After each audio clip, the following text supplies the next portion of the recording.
In this video, we go rallying in Daily Race A, but we get a little bit smashed up. Daily Race B is absolute carnage as we are unlimited wide, and Daily Race C, the pit entry, turns out to be a little bit trickier than we thought.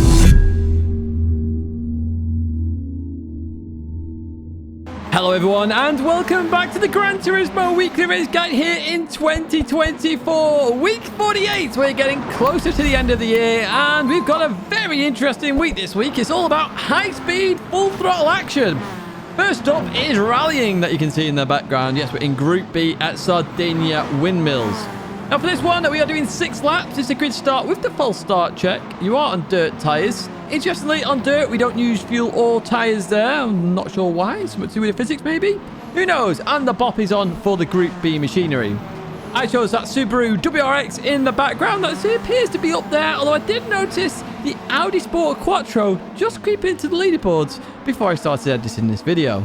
Now, if you don't want to do the rallying, because some of you do not like it, there are some timestamps there for you to jump to Daily Race B or Race C if you want to check out those. However, I do the full thing here, Race A, B, and C, and that's what we're going to do right now. So if you want to just find out what's going on, stay tuned for Daily Race A, where we have the key statistics in the background then. So we've used this track 2 times. We last used it on the 5th of August.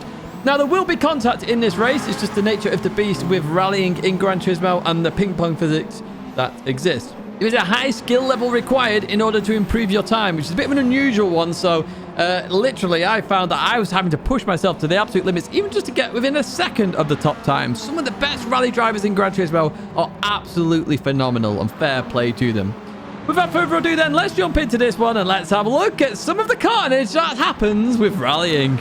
Here we are then for the start of the first one. We got a Subaru in pole, a Focus in P2, and a Peugeot in P3. It's a mixed grid, everybody. Now, hold the handbrake before you set off with this one. That's exactly what I'm going to do right now. You saw my brake belt, sir? I think it was on 0. I think I looped it up, maybe. I don't know. I can't remember. Anyway, here we go. We kick off. Blue Thunder there. And a terrible start there was TCR player. And we also get past the classic Subaru on our left-hand side as we go into the left-hand here. The classic Subaru sends it and pushes me well out wide into the fence there. And I was a bit frustrated with that one, but even so, we carry on. It's rallying. I did say there'd be definite contact in this one as we go on the inside of 2 races there, including Hodgson, as we go into the left-hander then. Full throttle as you go through here. Now, you're going to see me driving a little bit worse than the lap guide, because I actually jumped back into it after this race to really get up to speed with the rallying, you know, because it's a unique talent or a unique skill you need in Gran Turismo. In towards the left we go. We get it slightly wrong here. Slight tap from the back as well. The classic Subaru there into the fence as we get to the bumpety bit here where we go over one jump. There we go. And then another one and chuck it right then. And we look on the inside of the classic Subaru. Look at that for a move. I'll take that. It's happy days indeed. Up into P7 then. And we're looking to try and get up into P6 as quick as humanly possible.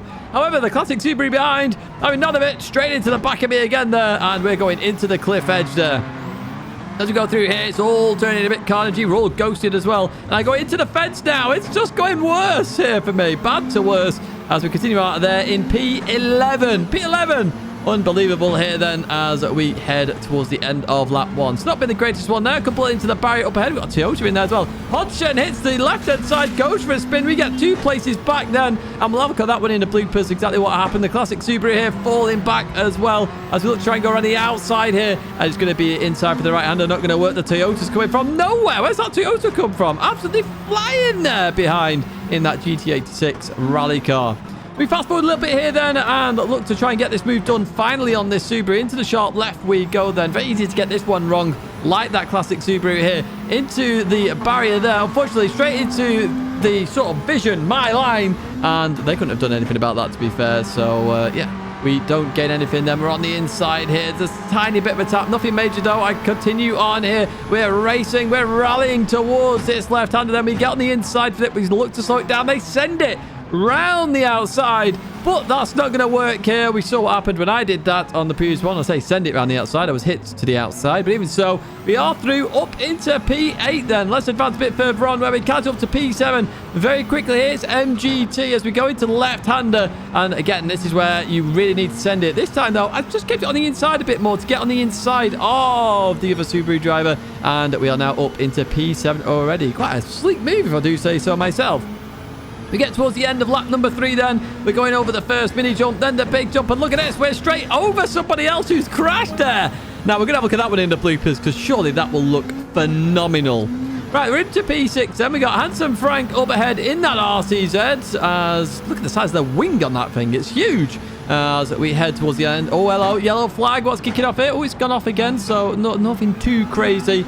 And let's see what we can do versus this Peugeot then. So in towards the right we go. Full throttle, then into the left. Just a little dab of the brakes. Trying to get on the inside of the RCZ. Not going to quite work there. Frank keeps that position for now then. As we head towards the end of lap number 4. Going to start lap number 5. 6-lap race is quite long here in the grand scheme of it for this rally. But as we get to that line then, we continue on. Now Shadow in the lead at the moment. A Finnish driver. Taking this naturally, of course. Oh, into the barrier there was Frank. Well, we'll take that one. We got very lucky with the outcome of that one. Well, as I say, Shadow, the Finnish driver, leading the way at the moment. The Finn taking naturally to rallying, which of course goes with the famous saying, if you want to win, you hire a Finn. That's what you're saying, rallying anyway, as Blue Thunder's getting lapped there. TCR player not having the best time at all here. They are ghosted. They're trying to send it. Not going to work there. And yeah, well, we continue on. We were looking to try and get onto the podium here. We did catch up to Cosmo and Constantine here, but it's not going to quite work out here unless they have a mare on the final jump. And you never know.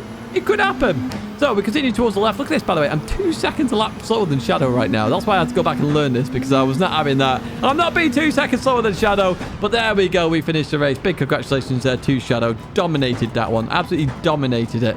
But even so, that is rallying in a nutshell. Contact and lots of sideways action. I give it a 7 out of 10. And I've put the full detail of why I've got that score down below. But it's a bit fun. It's a little bit different. Nice to see. And you're probably going, Tidge, why do you have an SRA? Got a few races to come yet, and you'll see why. Remember, I do this race last.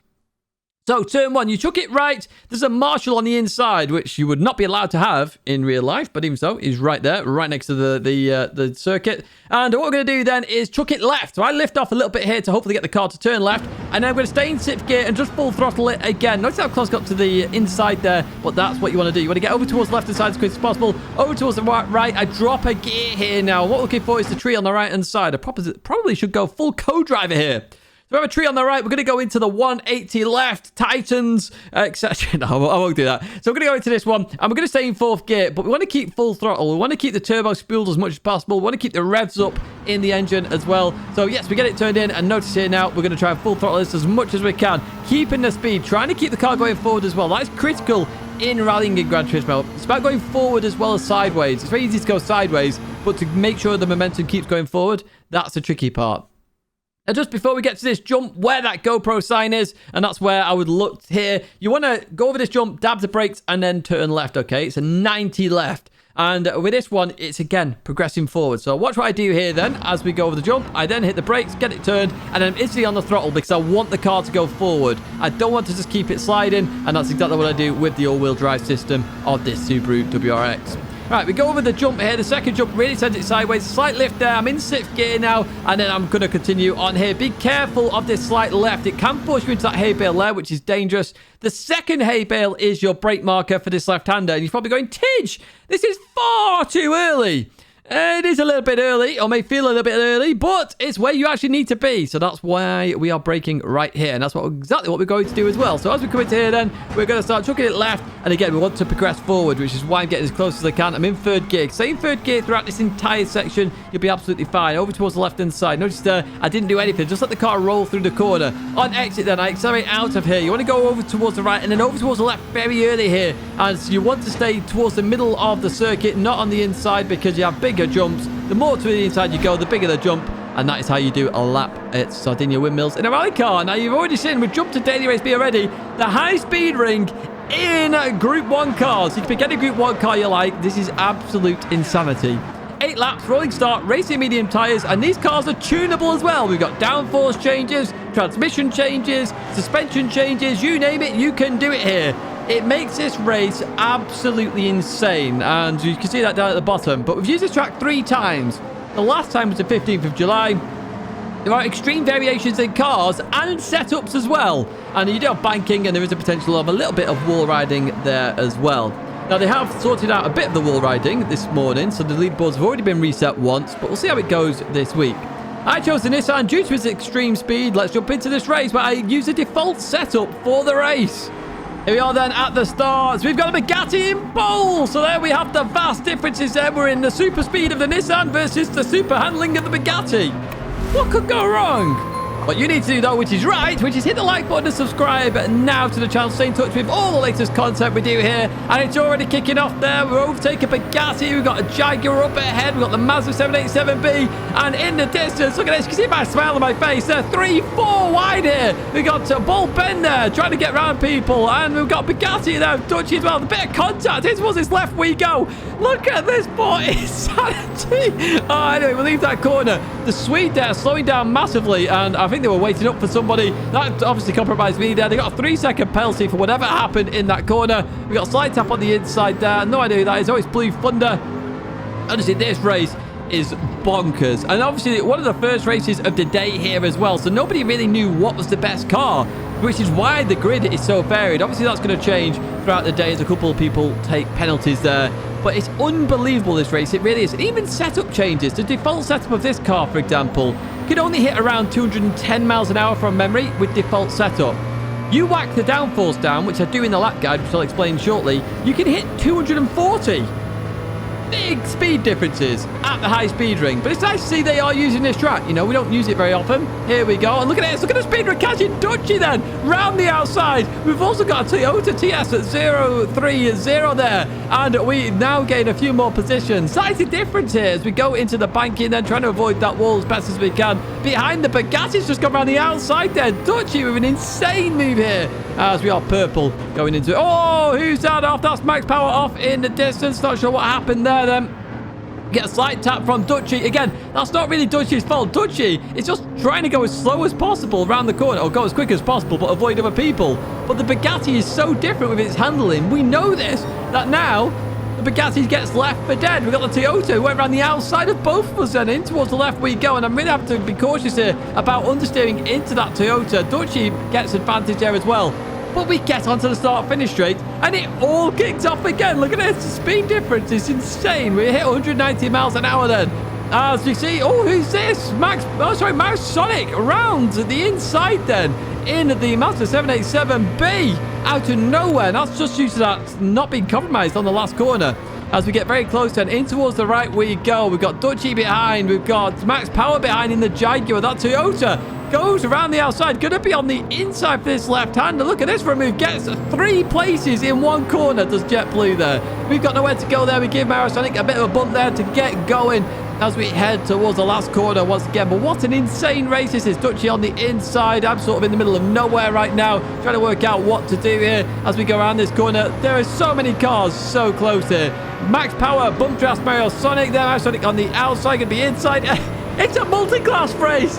Look at that. Everybody everywhere. This is just bonkers. I enjoyed this one so much this morning. I really did. As you can see here, we've got an advantage going on the outside here. Trying to follow Mario Sonic there. That's a Genesis. Hodgson, a Genesis. Another new car that we've seen today in this race. And as we go into the braking zone. Oh, there's a crash into a wall there. The Bugatti gets... How did the Bugatti make that move stick in the middle round the corner and gets it nailed there? Max Power's got a 3.5-second penalty. Not sure what's gone on there. As we go into the right-hander, Dutchy's returned in that Bugatti Veyron as we go into the left now. And we can breathe a little bit again. The Toyota around the outside. Round the outside there. JetBlue. That's an unbelievable move. We get a bump there from Hodgson. Give me a bit of a boost. I appreciate that one. As we head towards the last corner, you need to be predictive with your moves there. JetBlue was fantastic with that. Had nowhere to go with El Padro. I tried to sort of get on the inside. It didn't quite work here. But now we've got this overspeed on the Bugatti. We're up into P6 when all said and done. Let's see if we get past the French driver up ahead and start to make our way towards the front then. So we go on the inside then through turn 1. Again, this is the default setup. On the low downforce setup, you are carrying another 20 miles an hour of speed at least, if not 30. It's insane. We go to lap number 5 then. In the distance is the fight for the podium. There's a slight bit of contact there between the two. They get a 0.5-second penalty there as well as we head towards lap number 6 here. 8 laps as well. We get the fastest lap. We've got a huge run on the Italian driver around the outside. There's a Bugatti there as well. So as long as we maintain this speed, we should keep this position. There we go. And we are now up into P3. We can breathe a little bit Now, we did try and get towards the end. We were catching shadow slowly but surely, but not quick enough there as we finished this race. But this race was nuts this morning. I don't think it's going to be quite as nuts as that, but even so, some of the speed you carry is insane. Some of the setup changes you can make are insane. There's a good 30 mile an hour speed difference there in terms of some of the cars and some of the corners. Even in the same car, the speeds are insanely different. Now, here's a lap guide then. Minimum downforce, you can see that in the right-hand side. So I just whacked all the downforce to minimum. That's the only setup change. And look at that speed. 233 miles an hour. Huge difference. We're heading towards 240. And what we're looking for here is the 100 bud there. We want to brake just before that. Now, even if you're in a higher speed, a better cornering car, you are looking for that 100 board there. It's just your marker for this left-hander. Now, with this corner, it's always about staying on the most outside line as possible, but you got to avoid the wall where you can. I dropped a third gear here. Once I'm halfway around, I just hit my foot to the floor and off I go then. We're going to head over towards the left-hand side here, and the end bridge support there is your brake marker. You can try and brake a bit later where we get a little bit of green AstroTurf before the curbing, but that seems a bit too late to me. I did try it a couple of times, but I went a bit wide for this right-hander, so better to brake early for this one, and I highly advise you do that as well. It allows you to trail brake into the corner, which is what I'm trying to do here, to just carry that momentum a little bit. So stay in third gear to avoid any wheel spin. Over towards the left side where just have the brakes a bit more, just slowing the car down, keeping a nice tight line. And what I'm looking for is the orange painted barrier there. The second I see that, I just put my foot to the floor. Now, sometimes you will understeer. It's just one of those things. But it's your accelerating marker. Now, you can't see it on chase cam, which is why I'm showing you this. So you might want to use the marshal box instead, which is where the end of the arrow's there, right in front of you. We continue out of here then, and all we do now is foot to the floor as we head towards the line. Now, you have to be careful on low downforce into this corner, so a slight lift is needed with the low downforce, but if you've got a bit more downforce, you'll just make it round flat, no problem. And again, it's the outside line that you need. That is a 56.9, I think it is. There you go. We could be ended up in 54s when all said and done with setups, but yeah, I did minimum downforce run there, and that's how you do that. Well, Daily Race C then, where we're doing 5 laps at Le Mans, no chicane in Group 3. It's a rolling start, racing soft tyres with one mandatory pit stop, times 4 tyre wear, but you can only change the brake balance.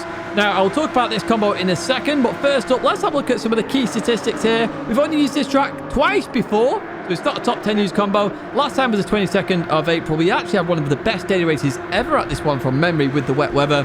Slipstream is a must. If you're not in it, you're going to be out the race very quickly, and the pit entry is very tight, as you'll see in this video. Now, this combo is amazing because everybody thought Group 1 would be here and Group 3 or 4 would be at the other one. But PD have switched it up, which is awesome. Now, we've got to see how we handle this action because it's all very close, 2 seconds apart from last to first on the Mulsanne Straight. Here we are for the final race, and we got Ford GT in pole there of Hodgson. We got an Alpha 4C of Shadow. We are in the Toyota Supra because it used to be quick, but I forgot about the bot change.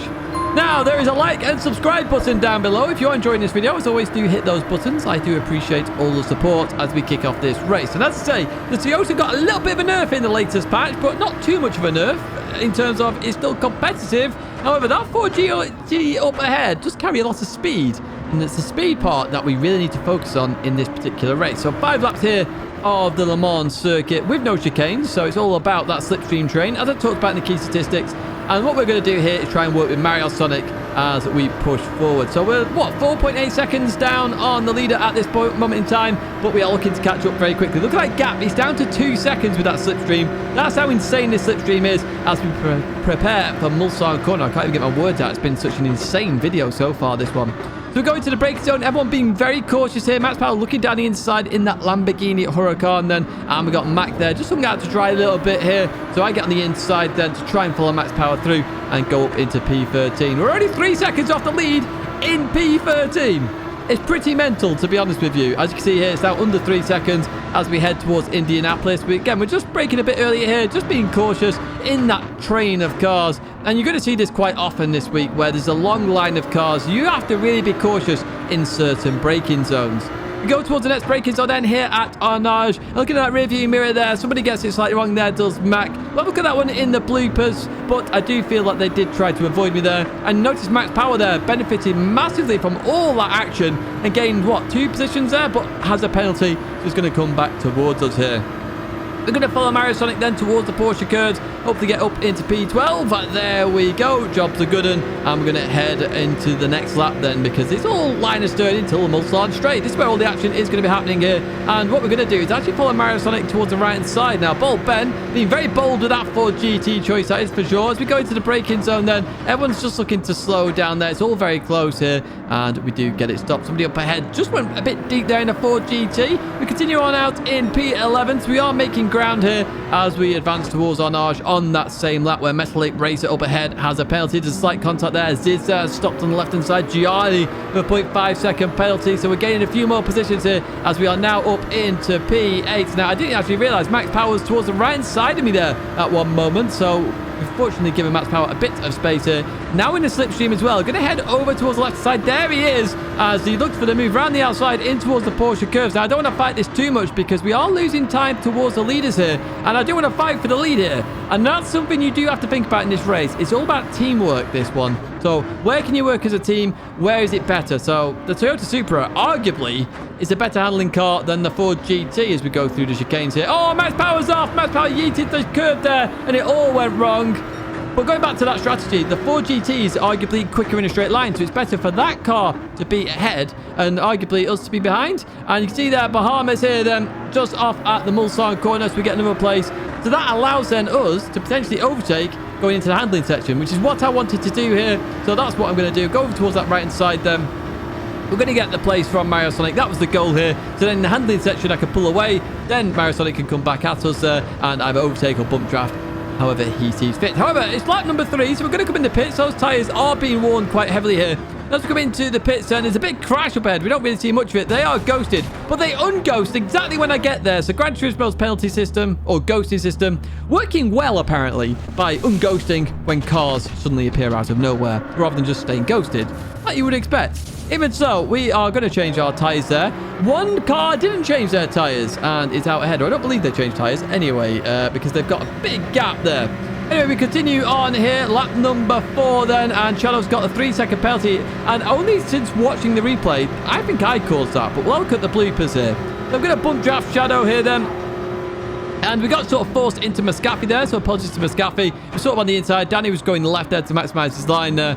And we get on the inside of Shadow. Actually gained 2 positions when all said and done here, and we're behind Danny. Now, I know the Genesis is arguably going to be the better car between the Toyota and the Genesis, what I'm talking about. So I do bump draft Danny there because I want to catch up to Hodgson here. Now you can see here we're bump drafting. So we've got Genesis, which is going to be more handling versus the Ford GT. The Supra is in the same situation. So we're just racing Hodgson right now. And I'm not sure whether Hodgson did change tyres or not. I haven't actually checked here. But it felt like Hodgson didn't because he was further ahead. I could be wrong with that. Hodgson, do let us know. Through the right we go then. And this is where I wanted to be, okay? I wanted to be in this position so I had the chance to overtake Danny and Hodgson. However, Danny bump drafted a little bit here. Very smart move. Just so that I couldn't actually catch up quick enough here. And it allowed Danny and Hodgson to go on the fight. But Danny gets it wrong into Indianapolis. Here we go then. So I'm on the outside right now as we go through here. A bit of netcode there. Forced me to sort of open up the steering a bit more. But however, I'm in P1 then, folks. I'm in P1 as we head towards Arnage. The final lap here at the Le Mans race, daily race scene. As we leave this corner, I was trying to decide who to pick here, Hodgson or Danny. I thought, do you know what? I'll go with Hodgson. Hodgson's a team member of TCR as well. And potentially, if I can stay on the inside, I've got a better handling car. That should work. However, look at that Ford GT come at me now, then goes towards the left-hand side. So I'm sort of in the middle of the road here. Danny goes towards the right here. I really didn't have much of place to go there. It all ran very tight. And Hodgson maintains the position and gets that position. Really well played to Hodgson as we go through the Porsche curves. Can I bring it back though? That is the question. I think Hodgson has changed tyres based on the fact he's going around these corners quite well then. So going through the right hander, then in towards the left. Again, I'm trying to push myself here as we continue on out of there. We've got one more corner to go. Danny's coming there behind, so I'm sort of having to defend here at the same time there. A bit of a bump draft from Danny. We can look on the inside of Hodgson then. I'm sort of there looking. Not going to quite work. Hodgson defended there in the middle of the road as we go through the 4 chicanes for the final time. Over towards the left. We're really risking a penalty there, but we wanted to run out there. We're not going to get it. Hodgson gets the win then. Really well played to Hodgson there. You can see my smile on the face. A brilliant race, this one. Absolutely fantastic fun. It really is. And yeah, is going to have a good score as well, in my opinion. And I gave it an 8.5 out of 10. Based on the scoring rules that are down below, so you can check those out, of course. It's not my personal opinion. It's just based on facts, but it's good that it got the good score as well in terms of that. Now, let me explain how to do a lap here. I'm doing it in the Ford GT, where I use +2 brake balance for this particular lap. If you head towards turn number 1, you can be a bit more on the inside if you want. And what we're looking for here is the first total sign. You want to brake just before you get to that, okay? Brake in a straight line all the way. And what you want to do is you want to cut quite a lot of these chicanes. There's a lot of tarmac on the inside of these, but you have to keep 2 wheels on the curbs. If you don't, you're going to get a penalty, especially this first one. Very easy to cut this first one, but we stay on there. You want to cut a bit more of the second one like that, and then you can maintain a lot more speed through the corner, and that's where some of the advantage can be in terms of this lap. So we go down towards the right hand side, and what we're looking for here then is that light there on the right hand side. No, I know it's a light. I used to think it was a tannoy. It's a light. I now know. So as I get towards the edge of your screen here, you want to hit the brakes. Now, you want to do this in 3rd gear, and you want to try and maximize a bit of the downforce in this car. So I like to chuck it in on this particular lap, and I try to do it a lot there, where maintaining as much speed as possible. Flat out then the second you feel you've got enough grip, and we head towards Tetra Rouge. Now, on the right side, you can see the blue graphic just starting to appear there in terms of being on the tarmac. You want to dab the brake and chuck it in. Now, I could do this. Oh, I had some runs where I absolutely nailed this. Sometimes I didn't nail it. And this one is about average in terms of that. So as I go through here, notice that I'm using all of the insides, as much as I can while staying 2 wheels on the curb. I've just gone straight to the end of the Mulsanne because it's pretty boring otherwise. And on the right side there, we've got the catch fence, which will protect the marshals at Mulsanne Corner.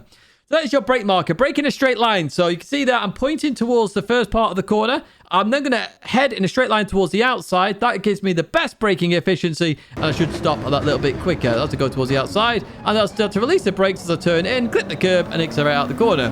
Well, literally what you do in terms of braking and making a corner. So brake in a straight line all the way to the outside and come back in.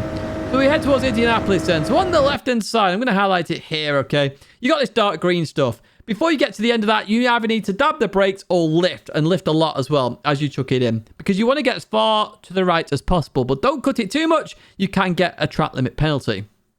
So you want to chuck it towards the inside, and then as it goes straight here, or where that escape road is, or the catch fence on the right side, then you brake in a straight line. So you're lifting a lot, you turn in, you want to be a bit further right than I am right now, because I'm taking a compromised line at this moment in time, just so I can get a bit more towards the right. But then you 100% straight line brake, and that's what I'm going to do here. Don't turn as you brake, because if you start turning as you brake, you'll lose all stopping power, and then you'll just go way too deep and be wondering what on earth's going on. Now, the second Gantt sign on the right-hand side is your brake marker for Arnage. Now, Arnage is a really interesting corner, because a lot of the time you turn in too early and you end up running in a really weird line on the exit, which compromises you. Stay towards the left as long as possible and then turn in. Treat it like a full 90-degree corner. You'll get better exit then, and that way you can get out the corner a little bit quicker. I would argue in a Ford GT race car, though, do it in 1st gear, not 2nd, as I did compromise my exit there, and I would have actually got a little bit better acceleration. We head towards the Porsche curves then, which is our next corner to keep an eye out for, and we're going to be using a billboard when we eventually get there. So what we're looking for is on the right hand side there is the Goodyear sign. Now, I'm going to drop to 4th gear for this one. So use that as your brake marker. I like to brake and let the car roll into the corner a little bit rather than trying to out-brake myself into this corner, because it's all about momentum in the Porsche curves. You carry a bit more momentum, you can use a bit more of the downforce. So here we go. We go into this corner, and notice that I'm trying to carry the speed. I did drop a bit too much there by trying to carry too much. I lift a little bit here. I should have changed gear because I actually hit the limiter, which caused me to go a bit too much to the left there. And you can see that actually compromised this lap. Now, on the left-hand side, we've got the grass going into tarmac. That is your brake marker for this right-hander. I just want you to dab the brakes. Dab the brakes and then let the car roll through this right-hander. Again, allow the car to use its downforce to get you around the corner. If you brake hard for it, you're going to have issues. Look at that. I'm just letting the car roll here. Let's go towards the right-hand side here. Where the white line goes straight, I'm going to chuck it left. Now, you might want to dab the brakes and chuck it left. You might want to lift and chuck it left. You can't do it full on flat, okay? Just putting that out there right now. It's before the RMC sign, which I also highlighted right there. So you can either dab the brakes or lift. Let's see which one I choose here. Dab the brakes, and then I go on to the throttle very quickly indeed. Be careful on exit there. You can get a track limit penalty. We head towards the final chicanes then. And what we're looking for is going to be on the right-hand side. It's going to be our standard brake marker, in fact. So we've got a very dark grey into a lighter grey in terms of the concrete barriers. You can use that one on the right-hand side. Alternatively, you have the light there. Now, the light arguably is a bit too late on the brakes, but if you can brake a little bit closer to it, you are then obviously pushing the limits of the chicanes, which is arguably where you are going to get some lap time. So just keep that in mind there. I'm using all of the curbs where I can. And before I get to that curb here, I'm breaking in a straight line towards it. I'm dropping to second gear. I really want to try and straight line this last bit of the chicane. It'll give me a good start to the next lap. It'll also end my lap very well. Oh, look at that for us. Oh, screen freeze with blue exhaust flames. Happy days. Anyway, through there we go, over towards the right. Be careful on exit there. It is a bit slippy in this Ford GT race car. And we just get under a 37 there. I do expect to see 35s. We jump into the bloopers then. First up, Hodgson. What happened to you here? Into the barrier. Didn't turn quick enough. Over towards the left-hand side. Into the barrier. Gets hit by the Toyota as well. Goes for a spin there. Oh, poor Hodgson. What are you doing there, mate? Right, we're on board Constantine. Another Ford Focus. I do like the Ford Focus, actually. And that's what I used in Paris, if you remember, at Fisherman's Ranch.